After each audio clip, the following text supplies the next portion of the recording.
Hospital morgue. What is the dumbest yet most impressive cause of death you ever came across? My grandfather died when he decided to go and lie down because he wasn't feeling very well. My grandmother asked, should I come with you, to which he responded, go back and eat your food. I am not having a heart attack. He was having a heart attack. I'm not having a heart attack. Man who died of heart attack. Not sure this quite fits with dumbest, but I guess impressive. I saw a guy come in for autopsy in multiple bags, drunk and hit by a train. The impressive part was that somehow they found his intact brain a significant distance away from his other body parts. His skull had come apart in such a way that his brain kept accelerating and flew out and landed on the ground. Local naturopathic doctor took some Chinese herb to cleanse herself for some BS. Put herself in kidney failure. Husband finally calls 911 after she goes unconscious. At the hospital we're able to get her dialysis and bring her back around. Tell her with the right treatment we may be able to restore some kidney function. But if unable to that, she could continue on routine dialysis and hopefully get a kidney transplant. Her response is that she doesn't believe in modern medicine and that it's poison. She left the hospital AMA to go home and treat herself with her own medicine. Her treatment didn't last long, the problem solved itself. Sometimes I see or hear stories of perfectly healthy people killing or injuring themselves in such stupid ways and think of all the kids with cancer or other diseases that will kill them being curable. Life is completely random, it seems. Not either of the OP requests, but I worked in news for 9 years and had some impressive ones. The most messed up was a man who threw himself into the tracks of a local train. The wheel of the train crushed the middle of his body and he was basically certain to die as soon as the train moved, and his injuries were going to pour out all his blood. The poor guy immediately regretted what he'd done, and he was still alive while the train was on him. It was the strangest thing seeing this guy talking to first responders. He must have been in shock but was surprisingly coherent. He basically dictated a suicide note for his wife to police after the EMTs basically told him as soon as the train moved it was going to tear him apart fully and kill him. This man did it in the way an executive might dictate a memo. Very little emotion. I worked in a funeral home for a while. It wasn't exactly an impressive death in the sense it would qualify for a Darwin Award or anything, but there was one guy who was pee drunk after partying in the city. His friends stopped on the side of a major highway for him to puke and he got hit by a taxi. We received his body and he had a perfect impression of a Ford logo along with part of the grill from the taxi that hit him on his upper thigh. Never will forget that. That Ford bit got me laughing. I'm definitely going to heck. My dad used to be the guy who picked up the bodies and took them to the morgue funeral home. His most impressive was this guy who got his steering wheel through his chest. Guy was actually still alive when my dad got to the scene. He was called by a doctor who happened to be stuck in the traffic caused by said wreck, and came to render final aid. It was pure shock that was keeping the guy alive, and the fact that the steering column was holding everything in place. The doctor ended up pulling the guy off of the car, which killed him rather instantly. He hates talking about that story. That's rough right there, knowing that the only way to save someone is to kill them, and having to be the one to do it. My boss was a former cop who responded to a stiff, dead body who sat on a plunger which impaled his intestines and he bled to death. It caused a suction effect and they had to break the toilet to remove him. Guy was in a very expensive suit too. I'll never understand why people are willing to shove random things into their orifices just to avoid a few minutes feeling embarrassed in a sex shop to find out what's safe to use. Unless you're a repeat customer, they're probably not going to remember you and they're not going to shout your name in the grocery store and ask how you like the horse dildo you bought. Not a hospital or morgue worker, but what about the guy who played Gaston at Disney who died from lighting a firework on his head? Absolute tragedy. They said it was a mistake, but... Two kids high on X went to the roof to recreate the Titanic scene where Leo is holding Kate. Both fell to their death. Stupid. They tried to recreate the drowning too. Less the water. Don't work in a hospital, but I'm a cop so I have seen lots of deaths. Let me start by saying that I'm not telling this story to promote or endorse suicide. A few years ago we had a guy jump from one of our parking garages. That happens every now and then. What made it remarkable was how he did it. Witnesses say that he parked his car on the top level, got out and immediately sprinted toward the edge. When he got there, he dove over the wall without ever breaking stride. Most jumpers take a while to do it, but this guy was either dedicated or he knew that he wouldn't do it if he went too slow. Olympic level competitive suicide. About a dozen, give or take, people die each year in Yellowstone due to death by buffalo. When I was there in 2006, I had to stop Japanese tourists from taking a picture with a buffalo. The tourists in Yellowstone are something else. You've got people trying to pet bison, fill geyser water, and feed bears. Luckily, you can avoid most of them by hiking a moderately hard trail. Not a medical worker, in fact infantryman for the US Army. While I was in Iraq, we had been approached by a village leader telling us about a sicko that had been kidnapping their kids and lighting them on fire while he got his jollies. We were told not our AO and to let the police handle it. The police found him tied to a pole with his face burned off. Pretty sure he didn't live. On a bus, a young woman put her head by the windows despite being told repeatedly to not do so. She was hit by a sign and died. Hail payment. Don't work at hospital morgue, but dealt with a lot of successions and reviewed death certificates. The ones that stick in my head are: drowned in Hurricane Katrina. A ride attendant fell in front of a kid's roller coaster and was drugged to death. A guy who was pleasuring himself with a vase up his butt and caused a esophageal reaction and his heart stopped. He was like 25. 19 years old kid in the military was sucked out the back of a transport plane. Official cause of death was a 1,500 foot fall. A guy was assaulted and had major head injury. He survived but had to have a trach tube. He went home in a wheelchair and his family fed him fried chicken and he choked on a chicken bone and his brain was starved for oxygen. He was in a coma for a while and died a few months later. They then went back and charged the guy who assaulted him with murder. They then went back and charged the guy who assaulted him with murder. The frick. Funeral director here. One of the deaths my boss had a few years back. Not really dumb but certainly impressive. A guy who jumped off a building and landed straight on his feet, which caused his legs to literally be pushed through his skull. One of the most common causes of death at the Grand Canyon is the male instinct to urinate from high places. Men camping in the canyon go to pee off the edge of a ledge in the middle of the night, fall off, and die. A noble way to go, to be fair. German backpacker in Australia was doing some work on a farm to make some money. He accidentally stepped on a crop harvester blade, and as he was reaching to free his foot, he cut up his hands. He left the wounds untreated, worked in muddy conditions, swamps, swam in livestock ponds, etc. He had both hands removed, and his foot. The infection tracked to his lungs, and he ultimately died. He had no mates in Australia. Not one person ever visited him. It would have been less stupid if he had been shredded up by the crop harvester, especially considering the farm he worked on had a medical and a veterinary clinic only a few minutes away. That's how my great-grandfather died. He cut his foot while working on the field one day. In summer, he decided to just wash it on the little channels around the fields, just dipping his foot in and go on with the work. He got an infection and was dead in a week. Here is dumbest thing. Dying because you got in a wreck and decided you didn't want to wear a seatbelt. Dumb as crap. I have seen many of those. I read once a comment from a cop that said something like, some people wearing a seatbelt still die, but he never had to scrape the pieces from the pavement with a shovel. An in-law of mine used to be a medical examiner pathologist for the city of Newark, NJ. While there was no shortage of violent death there, the most impressive was when motorcyclists would commit failure to fly off of the NJ Turnpike extension, an elevated roadway over Bayonne and Jersey City. They would take the roadway too fast, not be able to take a curve, strike the edge, and launch themselves into the air, then splat. According to the Hitchhiker's Guide to the Galaxy, the secret to flying is to throw yourself at the ground. But miss. I think these motorcyclists are missing that last part.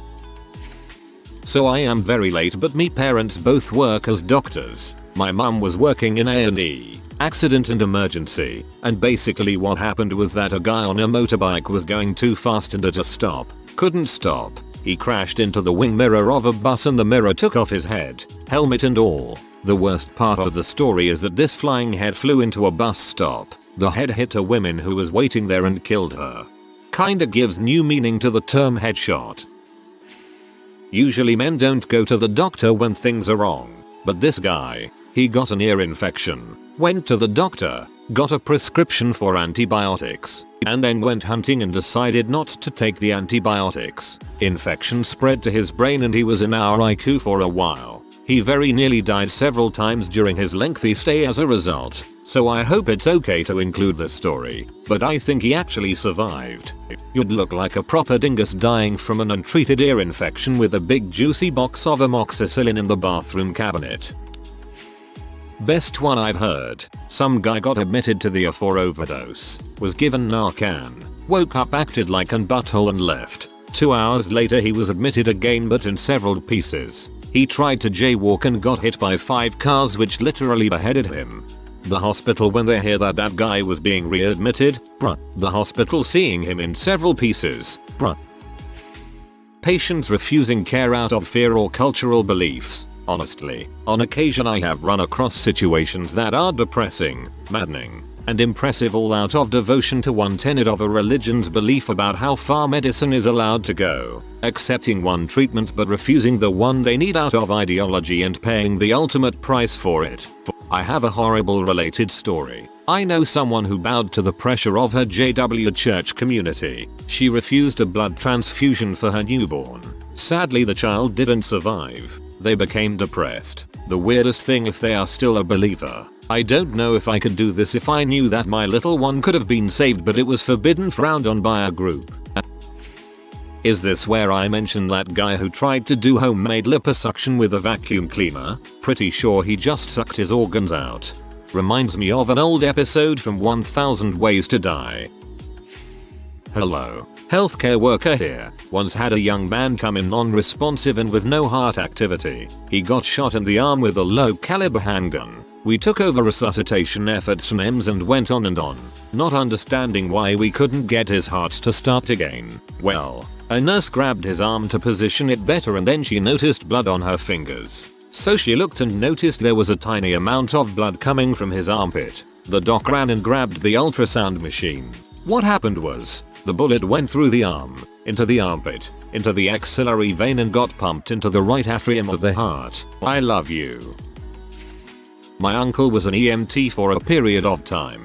He told me his least favorite story. They got a call about a motorcycle accident. When they got there, the driver of the motorcycle had been going so fast and wiped out so hard that he was nearly liquefied. He remembers having to wash human remains out of his boots. Moral of the story, it's dumb as frick to drive that fast. Apparently the guy had been clocked at well over 100 miles per hour and was trying to outrun a cop. My co-worker told me a story from his time in as a firefighter, where he had to wash down a human pizza from a tunnel roof. A motorcyclist had been going too fast in a tunnel, hit a rock and got flung up into the roof. My co-worker is not a firefighter anymore. He quit a bit after that episode. I don't work in a morgue or hospital, but my brother works in a morgue. He told me this story of a man who died from choking after trying to swallow a watermelon whole. The man got it a quarter of a way before choking. Guy fell 7 stories out of a window, broke every bone in his body, and survived. Later died in the hospital due to internal injuries. Source: former EMT. This question reminded me of news item a couple weeks ago. 30 years back, in Belgium, a Russian fighter plane did crash on a house. The young man living in the house did die, but the fighter pilot escaped from the plane via his ejection seat a long time before. He was having problems with the engine and thought the plane would quickly crash in the ocean or in a field. It didn't. The motor started working again and the plane flew on automatic pilot to Belgium, into the house. An extreme case of wrong place, wrong time, sadly. Young trucker driving a big rig was texting and driving, drifted into oncoming lane and hit another big rig head on. His balls were completely exploded and pelvis femurs shattered from the wheel. Feet totally intact but hanging on by a thread. Expensive steel toes did their job. Preteen girl took part in a choking game contest and won. Guy reversed a big cat down an elevator shaft on a building being constructed. Wasn't killed by the fall but from the way he was crushed he slowly suffocated. Older. Seasoned truck driver of many decades was driving his personal vehicle on a rare day off and was T-boned and killed by a rookie truck driver. Woman had morning sex on Valentine's Day with a bad heart. Opened the bag and the only thing she had on was a huge grin. Bombing victim. Wrong place, wrong time. Guy boat racing gets flung during crash. Half decapitated by the wooden racing boat rotor on the competitor's boat in front of him. Are these even interesting? After seeing working with thousands of deaths, I don't even know how to answer this question. Also, what makes a death impressive? Staggering odds. Getting flung out of a high-performance drag race boat. It happens. The first thing you hit on the way down being a propeller. Impressive. My husband was like 13 years old and found a missing summer camp employee. He'd had a heart attack and fallen onto a sauna heater. He was stuck to it. Why they let kids join the search I don't know. My dad died from an infected boil on his ass. 4 months ago. He had a boil on his bum and never saw a doctor. It got infected. He gets sepsis. Says he's feeling unwell. Takes a week off work. Day he died. He's lying in bed. Gets up to go to toilet. Passes out. Has a heart attack. Hits his head on the way down and ends up brain dead. Men, don't be stupid. See a doc. I'm sorry for your loss. Neither working in a hospital nor at a morgue. I'm a caregiver in a nursing home. We have enforced doors that are hard to open without knowing how. Pull, unlock, push. Somehow, a wheelchair user with dementia managed to open one of them and yeeted herself down the staircase. 2nd floor. Somehow she survived that. Granted, she looked like she just lost her boxing match to Muhammad Ali. Here's the twist. When she came back from the hospital, she went to eat something, took a piece of sausage, didn't chew and suffocated cause of it. Yeeted herself down the staircase. I'm going to heck for laughing at that. I had a friend who was a medical coroner for a major city for a few years. Told me about a lot of deaths occurring from autoerotic asphyxiation in the late 1990s. Most were either by strangulation or suffocation by plastic bag, but there were an increasing number by modified used medical respirators. They were all modified in the same way, which led a lot of investigators to believe a single person or small company was selling them via underground connections. Fireworks were illegal in his state, but people got a hold of them anyway, and he had a few cases of the remnants of young males had tried to make their own or modify existing ones only to meet their demise in explosive ways. Surprisingly, the cause of death was rarely burns, but impacts and shrapnel. One group of 4 died in an explosion in a garage when illegal fireworks were smuggled in via a hollowed out car fender. No one is sure how it exploded, but 3 children died while in the car from the shockwave, followed by parts of the car's engine becoming one with their corpses. A bit late, so this will get lost, but 2 come to mind, both suicides, both army. One was a dude in my husband's company. He tied 550 cord around his neck and around the doorknob to his barracks room and sat down. Roommate got a week off for coming back to that. The second was recently. A guy stepped on an IED in Afghanistan, blew up his legs, also his dong. He was a single dude, young, no close family, so while he was in the hospital in Afghanistan, waiting to be sent back stateside, he pulled out his IV from his arm, stuck the needle in his neck, and bled out.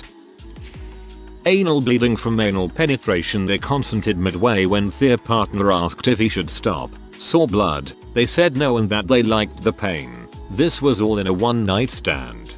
Remember kids, use lots of lube and prep as much as you can. I grew up in a funeral home during the 70s. CB radios were real popular and folks were installing large antennas for their home base units. One guy decided to install a mast antenna on his roof by himself. Apparently lost his grip and the antenna hit a high power line. Instantly fried this guy. When we got him from the morgue, his sneakers were still melted on his feet. He was buried with them on.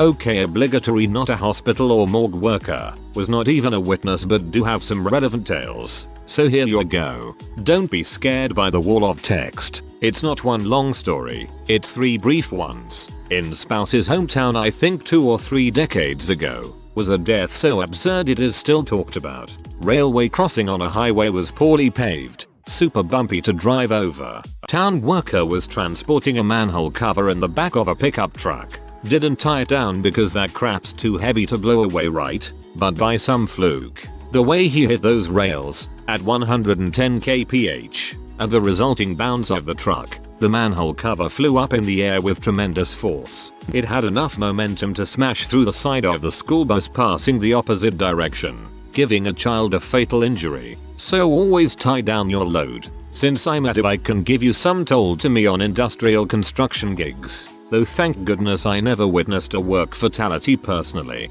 Good buddy of mine once was up a few stories high in a refinery. Open catwalks so you can see everywhere. He saw a pair of young apprentices at his height on a nearby structure, pretending to have a sword fight with these knives used to cut hard insulation, kinda like a steak knife but twice as big. Both kids lunged forward at the same time, and one kid's chest made friends with the other kid's knife. Stabbed kid started to run for the stairs, like he figured if he got to the office and got first aid he'd be okay, I guess. But his heart must have been stabbed because he went white and collapsed dead just a couple steps into his flight. To my buddy, near enough to see his eyes, but in reality a 10-minute run away, due to the structures not being connected. Felt so helpless. I'm sure the kid who didn't die strongly wished to trade places with the one who did. Another case of two young apprentices frolicking. Dude got a jug of water poured on him. He found a room that was very warm with strong airflow, perfect for drying off, except it was part of, if I recall correctly, the cooling system in a power plant. When a certain process kicked out, it was hot like a sauna and breezy like a strong natural wind. But when the process kicked in, it was a lot hotter and the airflow a lot stronger, and it automatically locked to prevent anyone entering during the dangerous phase. Since dude was in there already, that safety feature trapped him. Nobody knew where he was, but they figured maybe he went home since he had gotten all wet. They found him the next day mummified. Lessons to be learned. The boss doesn't ban horseplay just to spoil your fun. Horseplay brings needless risks. Don't do it. And never frick with equipment you don't fully understand. And always tell someone where you are going. My great-grandfather didn't wanted both of his testicles removed due to testicular cancer, so he said to his doctor, leave one in so my wife has still something to play. He died soon after because of this. When I was age 18 to 20, I did body removals for funeral homes. The looks people gave seeing a young woman riding shotgun in a hearse were hilarious. So were the ones throwing the evil eye our way. Anyways, we go to one of the local ERs to pick up a gentleman who was killed in a terrible accident. He had gone alone to some nearby property he owned to do some maintenance on some of the trees. He was on a ladder fairly high up, using a chainsaw. The chainsaw hit a knot in the tree, causing the chainsaw to kick back. He must have been cutting above his head, because when the saw kicked, it ended up swinging out and back, hitting him in the back of his head, shattering his skull in that spot, and damaging his brain with both the saw and bone. He fell out of the tree. After all that, he was still alive. He died from blood loss. One of his sons found him after the man didn't come home and that son went looking for his dad. My neighbor does things like this. Took a chainsaw 20 featuring up a tree on an extension ladder leaning up against it to trim branches. Did it again when a birdhouse up they had a beehive grow in it. Used his power tools again, way up trees, on extension cords in the rain. I dread the day we come home and see him lying in bloody pieces in the front yard. If you are new to the channel, you can subscribe. I publish new videos every day. Until then, check another video.